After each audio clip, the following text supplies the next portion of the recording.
예. 민수기 집회에 오랜만에 다시 이어서 하게 됐습니다. 그동안에 주님께서 이런저런 많은 사정들을 보내셨지만 한 가지 이렇게 친히 해결하시고 풀어서 우리가 안정된 심령으로 말씀을 다시 집중할 수 있도록 이렇게 모든 여건을 배려해 주시고 오늘 모임을 주선해 주신 것에 대해서 감사드립니다. 자, 오늘은 민수기 집회 자료 2번인 5페이지에 민수기 장 17절에서 19절부터 시작을 할 건데 바로 그 위에 있는 이스라엘 종족들의 우두머리들에 관한 말씀이 나왔죠. 그런데 문자대로 하자면 이스라엘 천만인의 두령들이다 그런 뜻이거든요. 12지파 각 종족의 두령들에게 천만인이라는 맡겨진 이스라엘 백성들을 그 수식어로 붙인 것은 12지파의 대표자들에게 위임된 사명을 얼마나 엄중하게 하나님이 생각하시는가. 이런 것을 신약의 성취 말씀인 교회에 적용을 할 때는 각 성에 교회들을 세우게 하고 각 성에는 또 장로들과 집사들을 세우게 했죠. 그 문제를 잘 연결을 꼭 하셔야 되겠어요. 두령이라는 말은 머리라는 뜻이고 인도자라는 뜻인데 주님이 머리시지만 그 머리에 붙어있는 뼈대들이 있어서 각 바디를 통하여 구속받은 성도들은 연락하고 상합해서 생명을 공급받음으로 교회로 자꾸 세워지고 온전케 되어져 가는 거예요. 이 신약 문제와 구약 문제, 구약 성경을 신약으로 잘 이렇게 매칭시켜서 함께 이해하는 그런 기회를 받으시기 바랍니다. 자, 이제 오늘 나누고자 하는 17절로 19절 말씀을 들어갑니다. 모세와 아론이 지명된 이 사람들은 이스라엘 종족의 우두머리들을 말하는 거죠. 그래서 거기서부터 시작한 거예요. 이 사람들을 데리고 둘째 달, 첫날에 열 둘째 달이라는 건 출애굽 2년이니까 만으로 하자면 14개월이 됐을 때겠죠. 만 1년이 지났고 그 다음에 또 이제 둘째 달이면 이제 2년 2월이니까 온 회중을 보니 그들이 각 민족과 조상의 가문에 따라 20세 이상인 남자의 이름을 자기 계통별로 신고하며 여기 신고를 했다라고만 되어 있는데 원문을 그대로 지역하면은 각 가문별로 출생 신고를 했다 그런 말이에요. 여호와께서 모세에게 명령하신 대로 그가 신의 광야에서 그들을 계수하였더라. 성경의 이제 계수법을 오늘 우리가 말씀을 나누고 있는데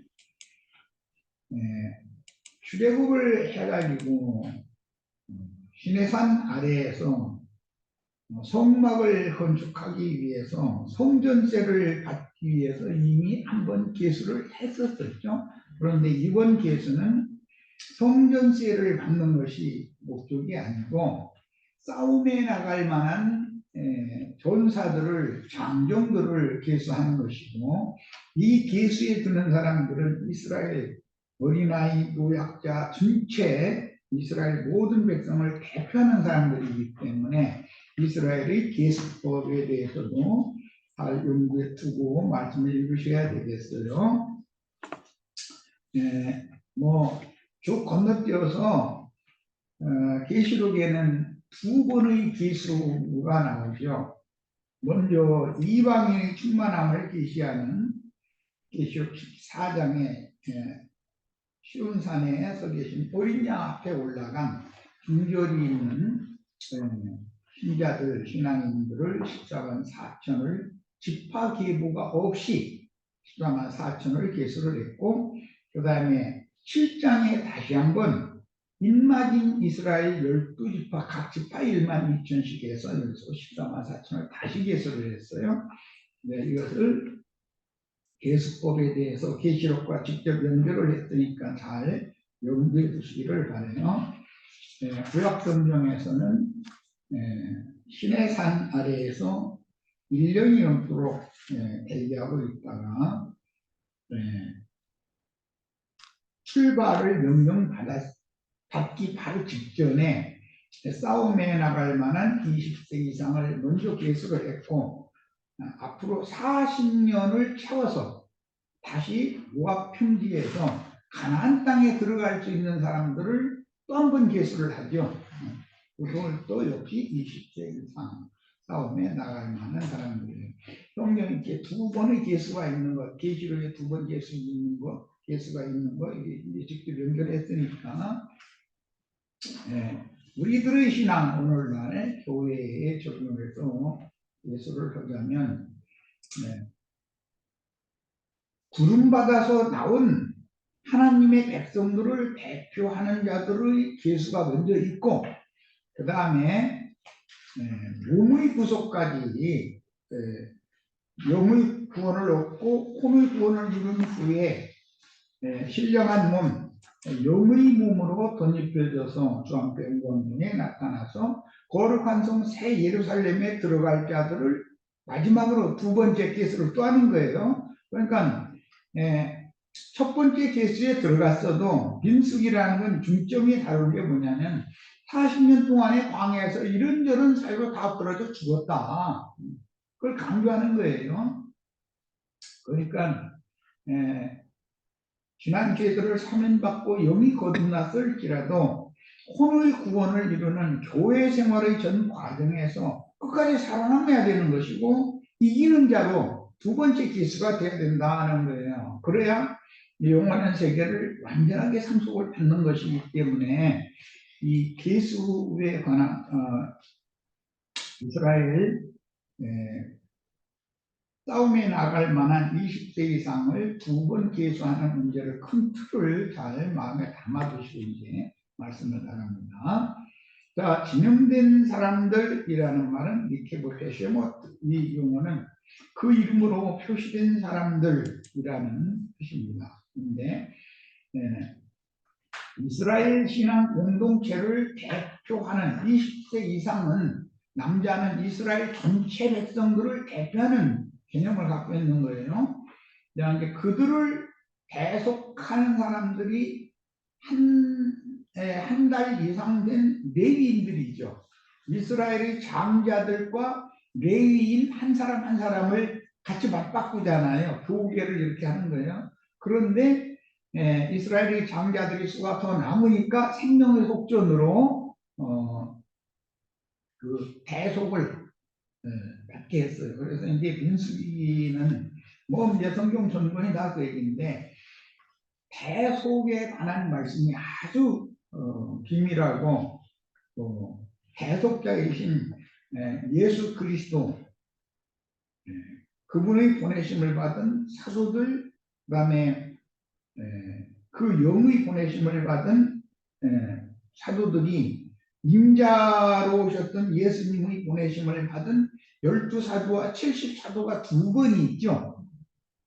그리고 그 영께서 보내신 12사도 중에는 가룟유다가 빠지고 마띠아가 들어가죠. 그 자리에. 그것은 그 영께서 보내시는 거예요. 계시록에 가서 마지막에 보내심을 받은 자들을 온 땅의 주 앞에 모셔섰다가 보내심을 받은 하나님의 일곱 영들이고 일곱 눈들이다, 이렇게 표현을 했고, 그들은 선지자들의 영의 하나님이 그들과 함께 계시는 재언자들이다라고 설명을 했어요. 이 과정 민수기의 내용을 신약성경과 이제 접목시키는 말씀을 내가 자꾸 강조해서 말씀을 이렇게 하니까 이걸 마음에 잘 담아두시고 들어갑니다. 이스라엘 신앙 공동체를 대표하는 인도자들의 사명감을 분명히 하고 영적 도리를 부여하기 위해서 하나님의 선택으로 어떤 양은 누구에게 맡겨서 신앙 지도를 하게 하시는 것은 주님의 절대 구원이로서 속세의 예를 들어도 속세의 어떤 왕은 정승들을 대신들을 그 왕이 필요한 사람들을 그 나라의 인재들을 모집을 해서 필요한 사람들을 적재적소에 이렇게 배치해서 그 왕국을 다스려 나가잖아요. 그런 것을 하나의 표상이 되는 거죠. 자, 성경은 각 성에 세운 교회의 인도자는 장로들과 일꾼들이라고 하는 용어는 이제 집사들이라고 하는데 장로라는 말은 어른이라는 뜻이에요. 이제 오늘 그 민수기에서는 우두머리, 머리라고 이렇게 되어 있죠. 그리고 그 머리들을 도와서 공역해서 교회를 봉사하는 사람들을 집사들이라고 했어요. 이렇게 교회의 인도 직분은 장로와 집사들에게 맡기는 것이 성경이 정해진 거란 말이에요. 그런데 세속교회는 이방 종교 체계의 그런 종교 조직을 이끌어가는 그런 율법 제도를 실행하기 때문에 장로와 집사들 위에 신부나 목사라는 이상한 호칭, 성경에 있는 신부나 목사라는 용어 자체가 없어요.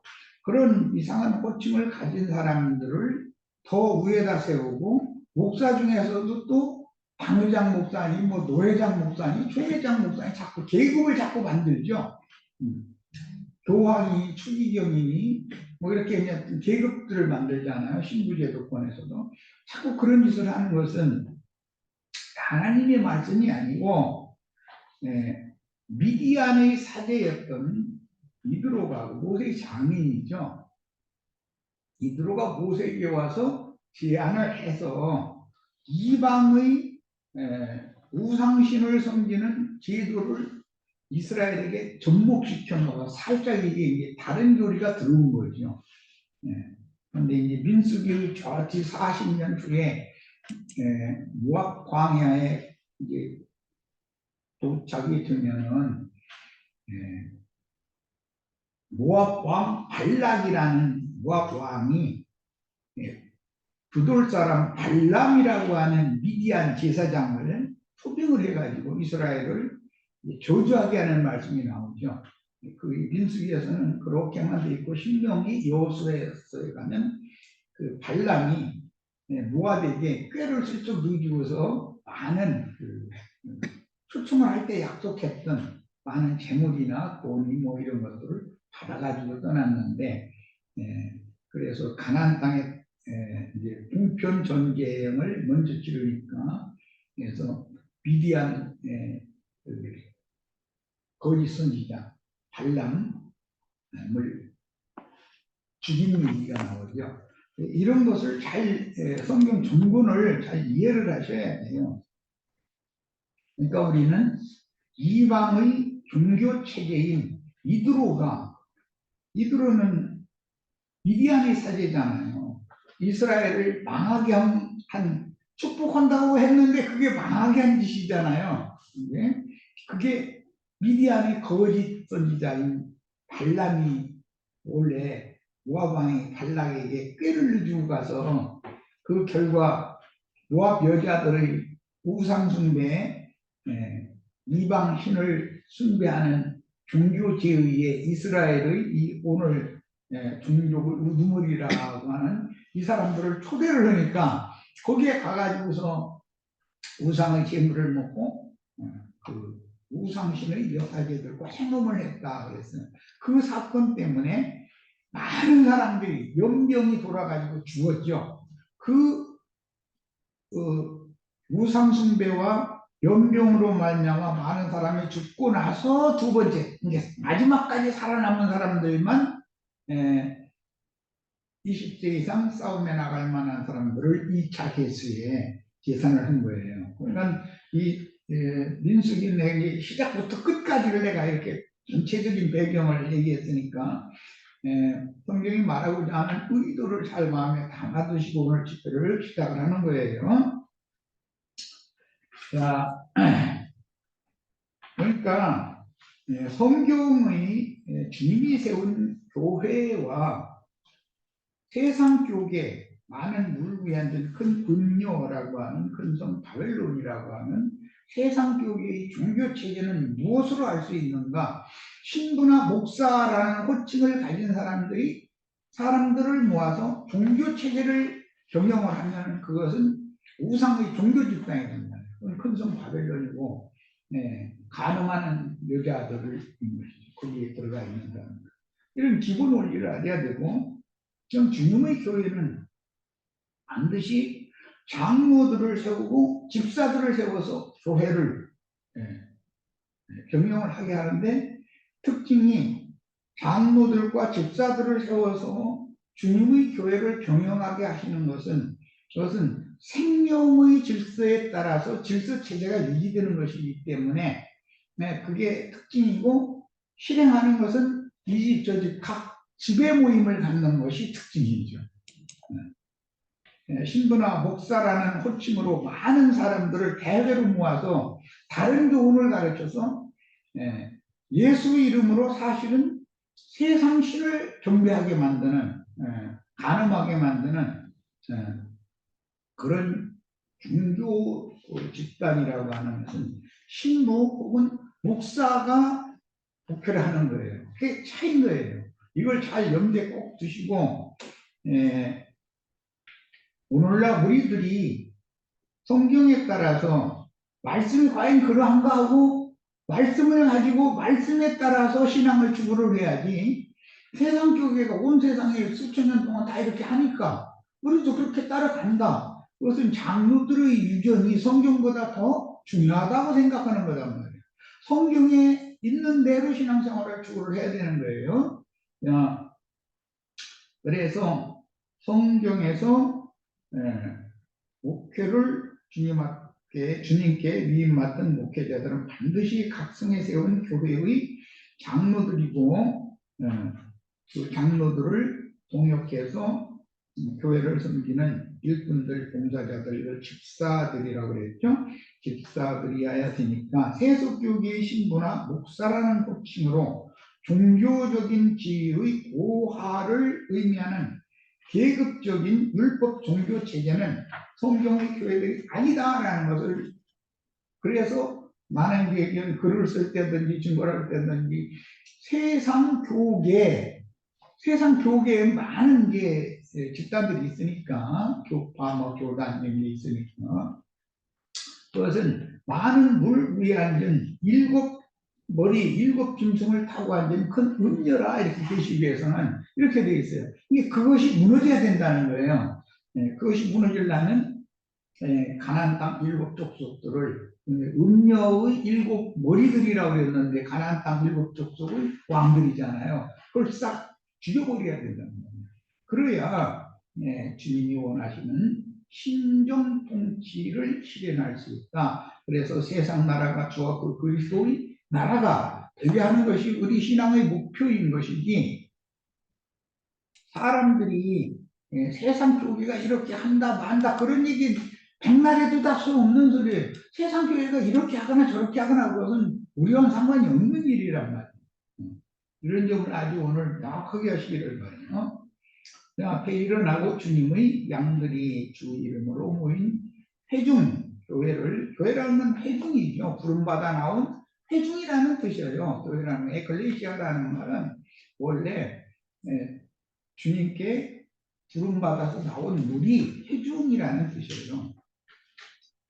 그 교회를 목회하도록 위임받은 종들은 각성의 장로들과 집사들이지 신부나 목사라는 호칭은 성경에 없으므로 신부나 목사를 목회자로 여기는 기독교계의 드러난 종교 조직은 모두 발람과 니골라당이 조건을 잡은 마귀가 그 이름을 이마에 새겨놓고 오른손에 지팡이를 거리를 맡겨버린다는 거잖아요.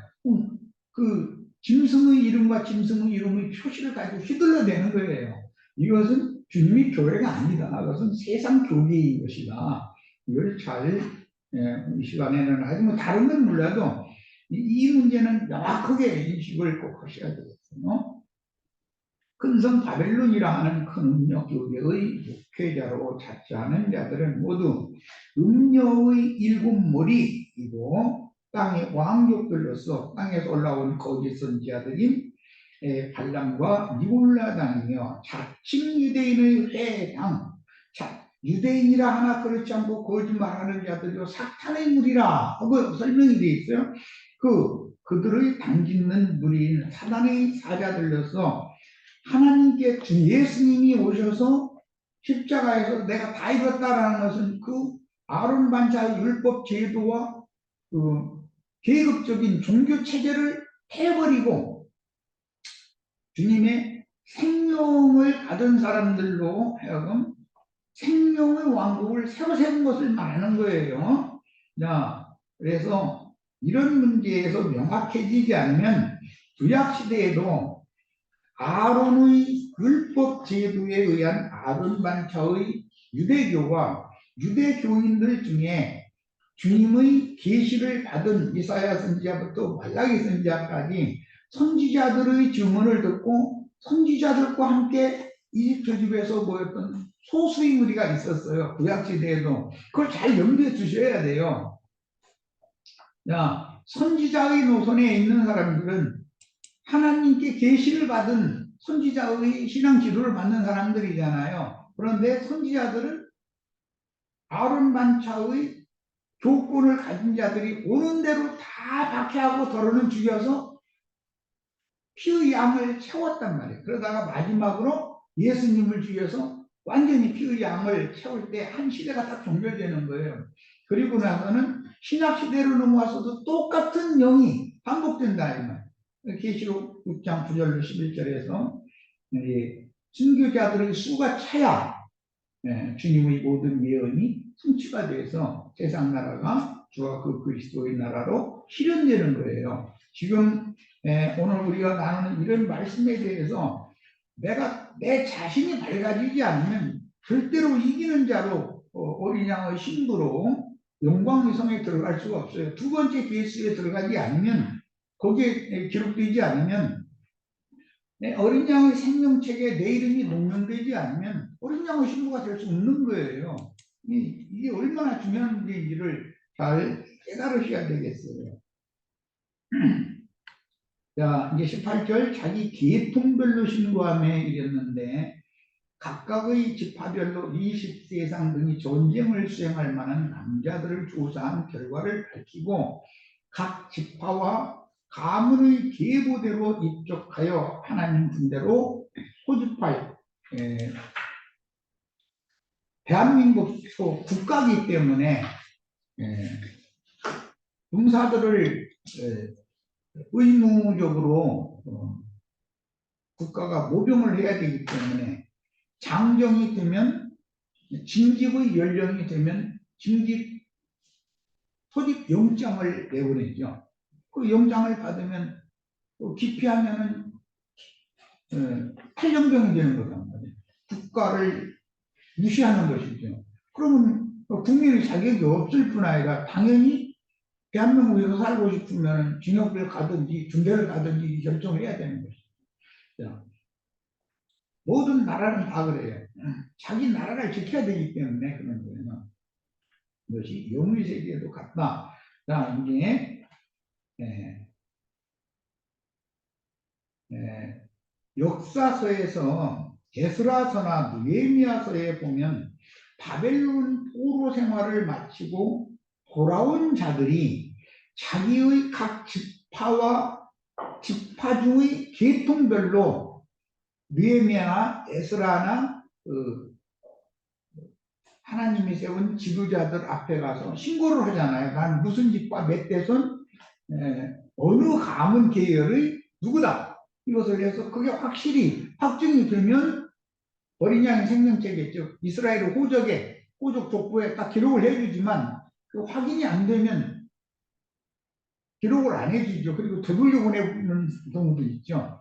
이런 것이 얼마나 중요한 문제인지를 알아야 돼요. 그래서 어린 양의 생명체계에 운명 이런 문제가 이렇게 중요하게 성경에서는 다뤄진다. 우리가 세상에 태어나도 출생신고를 해서 호적에 내 이름이 등재가 돼 있어야지. 이 호적에는 나의 부친은 누구고 조부는 누구고 증조부는 누구고 고조부는 누구고 현고조부는 누구고 이게 쭉 올라가는데 대가 쭉 옛날에 호적제도를 했는데 지금은 이제 등록제도를 하지만 어쨌든 원적 본적이라는 자체가 없어지지는 않는단 말이에요. 그게 근거해야 되는 것이죠. 만약에 출생신고가 돼 있지 않으면 국가의 혜택을 받을 수가 없어요. 의무교육을 받아야 되는 학교에 입학할 나이가 됐는데 입학 통지서가 안 나와. 그러면 이게 떠 있는 사람이지 국민이 아니잖아요. 그럼 국가의 혜택을 받을 수가 없는 사람이란 말이에요. 그러니까 어린 양의 생명체계 분명히 된다. 하나님의 체계 분명히 된다. 이 말은 천국 시민권자로서 하나님 나라의 시민권자로서 천국의 호적에 내 이름이 등록된다 이 말이란 말이에요. 이것은 주의 성령으로 나의 심령에 인침을 받은 확증이 있어야 된다 이 말이에요. 그래서 이게 사실은 어린 양의 생명체이다 그랬지만 마음만의 기록을 하는 거기 때문에 예수 그리스도와 연합되어진 그리스도 예수의 생명을 얻은 생명의 계보에 속한 사람이라는 확증인 것이에요. 이게.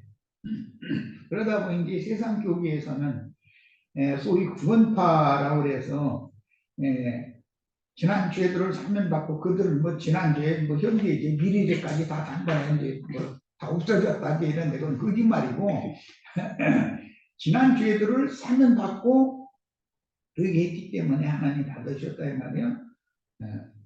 영이 거듭났다라는 것은 성령으로 각 사람의 심령이 거듭나는 걸 말하는 거예요. 그럼 이제 레위기서 뒤에 가면은 이제 성소에 7 그 등잔이 있는데 그 등잔에 아론이 들어가서 불을 키우도록 하게 돼 있죠. 민수기에 나오는 말인데 예수 그리스도의 성령이 형제 자매님들의 심령에 들어오셔서 양심을 살려놓는다. 그러면 영의 불이 켜지는 거예요. 그러면 영의 불을 반사하는 것은 마음, 혼이기 때문에 혼은 등이거든. 영은 등잔이고, 자, 이제 이런 원리를 잘 아셔야 돼. 나의 심령에 불이 켜져야만 속이 밝아져서 나의 혼생명, 그 마음을 통해서, 이 등을 통해서 온몸이 다 밝아질 수가 있는 거예요. 그런데 등잔 자체에 불이 꺼져 있으면 등이 있어도 불빛이 반사될 수가 없는 것이잖아요. 그러니까 이게 무슨 말이에요? 아무리 성경을 읽어도 근본적으로 불이 꺼져 있는 사람은 도무지 깨달을 수가 없어요. 이게 무슨 말인지 재미도 없고 들으면 금방 졸려버려. 특히 이런 어려운 민수기 말씀이나 이런 말씀을 나눌 때는 금방 졸아요, 이 사람들. 이런 말이 너무 생소하거든. 기독교계에서 수십 년 장로니 권사니 뭐 목사니 해가면서 온 사람들도 우리가 나누는 이런 말씀 증거하면은 졸다가 에이 그 사람 이단이더만 잃어버리지 좀 들어보겠다고 정신 들여서 좀 집중해서 듣고 이런 사람들 만나기가 너무 어렵죠. 히브리인들은 자신이 죽은 후에도 자신의 가문을 통해서 생명의 계보가 계속 이어지니까 이제 그래서 셈족은 그 가문이 문을 닫느냐 계속 후사가 이어지느냐는 걸 굉장히 중요하게 여기는 거예요. 땜죽에게는 이거보다 더 중요한 문제가 없어요. 그래서 가문이 끊어지지 않게 하기 위해서 아들을 통해서 해가 이어지면 좋지만 딸밖에 없는 경우도 같은 지파의 근족에게 결혼을 해서 첫아들을 낳으면은 배를 또 이어주는 후사로 함께 만드는 이런 법이라든지, 아들도 죽고 딸도 없어 그러면 며느리를 히브리인 중에 자기 근족의 가까운 사람과 결혼을 시켜서 그가 낳은 아들을 통해서 대를 이어가게 한단 말이에요. 하나님의 생명의 계보를 절대로 끊어지게 하는 것은 하나님의 뜻이 아니다. 이게 구속사인 거예요. 이런 점을 잘 마음에 꼭 담아주시기를 바랍니다. 네. 그래서 신앙 공동체인 신약교회도 반드시 하나님의 진리 말씀인 성령으로 영이 거듭나서 하나님의 생명을 이어받아야만, 빌립보서 4장 3절 등에 보면 뭐 생명책에 그 이름이 있는 자들이다 이런 표현이 나오죠. 바울이 동역자예요. 주 안에서 지체로 인정되고 교회의 질서는 세속교계의 종교 조직과 달리 영적 생명의 계보에 의해서 질서가 유지된다. 그러니까 무슨 교황이냐 추기경이냐 무슨 신부냐 등등, 주교냐 대주교냐 이런 어떤 계급, 이런 제도가 주님의 교회는 없다 이거예요. 그것은 다 완전히 멸해버려야 되는 미디안의 사제 이드로가 모세에게 슬쩍 갔다가 이것을 좀 꾀를 넣은 거죠. 근데 모세가 그걸 받아들였지. 그래서 이게 문제가 들어오는 거잖아요. 그런 것과 달리 주님께서는 각 지파의 가문의 어른 밑에 몇 명, 어떤 계보별로 몇 명 이렇게 해서, 이스라엘의 질서라는 것은 아버지 계보냐 학렬이 조부 계보냐 학렬이라고 그러죠. 그 세대별 학렬에 따라서 그 당시에 가장 학렬이 높은 사람이 맨 어른이단 말이에요. 이렇게 질서를 유지한다. 세상 쪽에는 어떤 종교 조직으로 임명장을 사람 임의로 줘가지고 그 사람을 높은 자리에 올려놓고, 그러다 보니까 사람들이 자꾸 스스로 올라가려고 그러는 거예요. 그것이 종교죠. 타락한 인간이 하나님의 지위와 신분과 높으심에 인간이 스스로 올라가려고 하는 것은 종교잖아요. 하나님이 낮은 자를 높은 자리에 세우시고, 높은 자는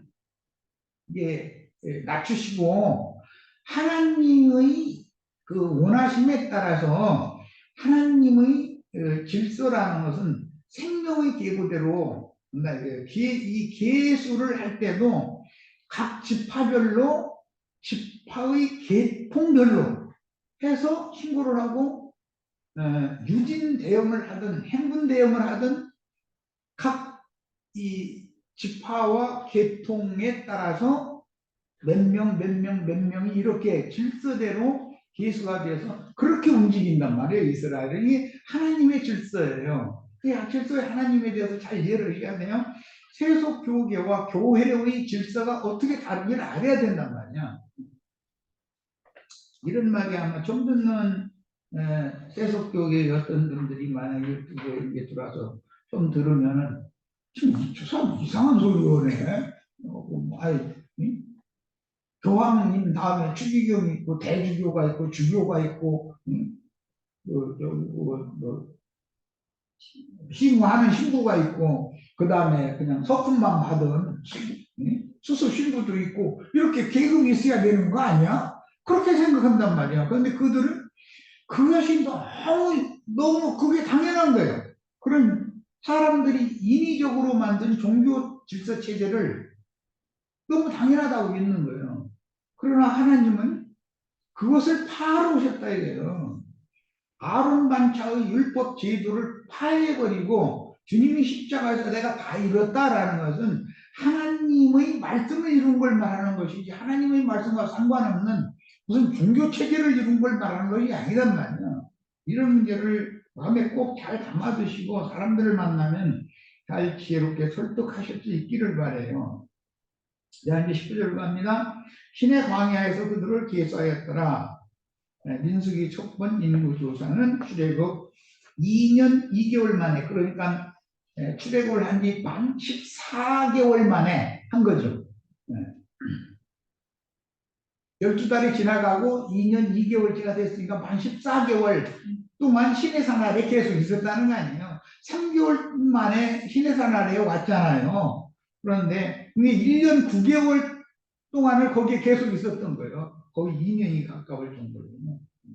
한 1년 9개월이라는 거. 그냥 9개월. 아니, 나도 헷갈려. 그래가지고 앞으로 11개월 더 지나면 가데스 바네아에 2년 만에 거기에 도착을 하거든. 해가지고 정탐을 보내서 다시 해정해서 38년을 해서 40년이 딱 아우가 채워지는 거예요. 네, 이거 잘 기억하시길 바라요. 자, 민수기 첩본 인구조사는 출애굽 2년 2개월 만에, 그러니까 14개월이죠. 날짜로 보자면 신의 광야에 체류하던 중에 시행되었고, 두 번째는 가데스에서 정탐을 파견한 후 해정하여 38년을 유람하여 40년 광야 생활을 한 후에 40명이 딱 찼을 때 맨 마지막에 첫 번째는 아론과 모세의 부이 미리암이 죽고, 그 다음에 아론이 뒤따라 죽고, 그 다음 모세가 뒤따라 죽으면 이제 1세대는 완전히 다 죽는 거죠. 그들이 죽기까지 기다리는데 40년을 주님이 광야를 뺑뺑 돌린 거죠. 그 다음에 이제 여호수아와 갈렙이 두 증인 인도자가 되어져 가지고 신세대로 다시 계시던 사람들을 데리고 가나안 땅의 서안으로 들어가는 거예요. 그런데 모세는 가나안 땅 전쟁을 시작을 했어요. 두 지파 반에게 약속으로 기업을 먼저 줬죠. 그런데 그 두 지파 반은 가나안 땅 서안의 전쟁을 하러 들어갈 때 선두부대가 되어져서 들어가야 했기 때문에 그 미리 약속으로 받은 그 가나안 땅의 동편에 노약자나 자기 각 가족들을 위해서 마을도 형성하고 집도 짓고 우양대 우리간도 지어주고 그 목초지 이렇게 하고 나서 군사들은 선두부대로 요단을 건너서 가나안 땅에 이제 들어가게 되요. 자, 이런 것은 다음에 이제 더 말씀 구상에 나눌 거지만 우선은 그 흐름을 잘 이해를 하셔야 돼요. 신약의 교회라는 것은 우선 이스라엘 12지파에서 주님이 택하시고 그 영께서 다시 7집사 중에 한 사람, 가룟 여자를 대체하는 사람을 또 뽑게 만들어가지고 예루살렘 교회를 세워요. 예루살렘 교회를 세운 사람들은 혈통적인 가나안 땅의 동편을 정복한 두 지파 반을 성취하는 유대인들이란 말이에요. 다 그들은 혈통적으로. 그런데 이제 실제로 가나안 땅 서편의 전쟁을 시작하는 건 바울과 바나바잖아요. 를 통해서 이제 이방인이 때로 전환이 되는 거예요.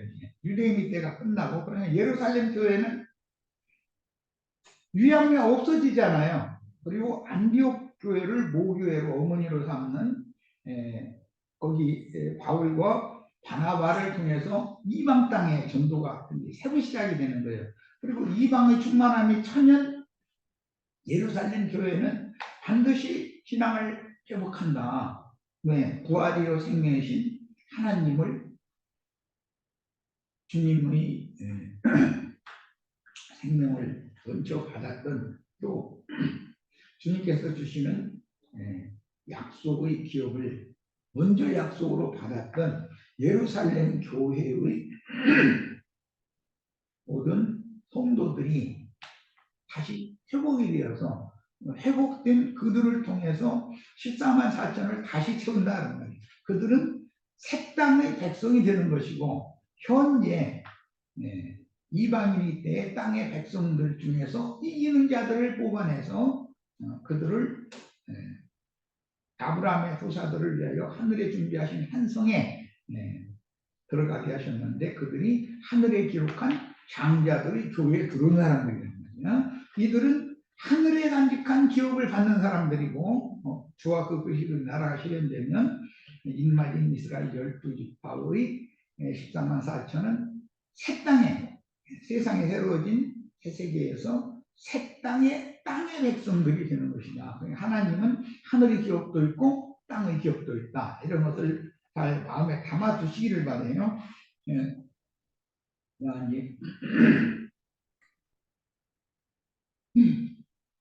40분이나 지났네. 잠깐 쉬었다 이어가겠습니다.